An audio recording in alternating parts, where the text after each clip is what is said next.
अस्सलाम वालेकुम वरहमतुल्लाहि वबरकातुहू। नाज़रीन करम व समीन उज़ाम, आज मेरी सेहत इजाज़त नहीं दे रही थी वीडियो बनाने पर, लेकिन एक मलहून की वीडियो सामने आ गई जिसकी वजह से बात करनी पड़ी। ये मलहून मतअद्दद दफ़ा शिर्क का मर्तकब हो चुका है और हम सफाइयाँ दे दे के थक गए हैं कि शीयत से इसका कोई ताल्लुक़ नहीं है। बिलाशुबा ऐसे लोगों का शीयत से कोई ताल्लुक़ नहीं है जो शिर्क करते हैं, क्योंकि जो शीयत के यहाँ तौहीद है उसकी कहीं भी मिसाल नहीं मिलती। देखें, अल्लाह वो है जिसकी खातर मौला अली सरकार ने सजदे में सर कटाया, सजदे में उनको ज़रब लगी। अल्लाह वो है जिसको लाखों ज़ख्मों के बावजूद तपती सहरा पर इमाम हुसैन अलैहिस्सलाम ने सजदा किया। वो इमामत की आंख से देख रहे थे कि ऐसे बगैरत पैदा होंगे, ऐसे मलहून पैदा होंगे जो हमारे किए धरे पे पानी फेरने की कोशिश करेंगे। हम लाख कहते रहे कि इन मलहूनों से हमारा कोई ताल्लुक़ नहीं, लेकिन जो मलहून इनको फिर मिंबर हुसैनी पे बुलाते हैं उनका क्या किया जाए।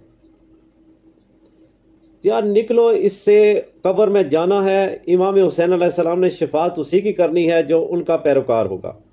बाकी कोई नहीं, अलम ऊंचा लगा लो, हुसैन हुसैन कर लो, बड़ा मजमा बुला लो, बड़े नामवर ज़ाकिरीन बुला लो, ये तुम्हें नहीं बख्शवा सकते, अल्लाह कसम नहीं बख्शवा सकते।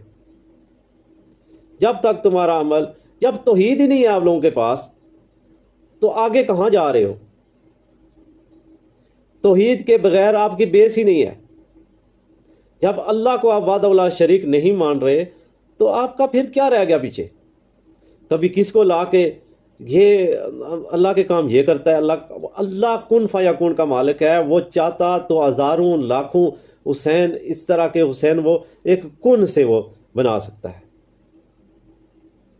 ये सुने इस मलहून की ये वीडियो देखें, और उसके बाद जो भी इसको बुलाता है वो लानती है, वो मौला अली अलैहिस्सलाम का मुनकर है, अहले बैत अलैहिस्सलाम का दुश्मन है।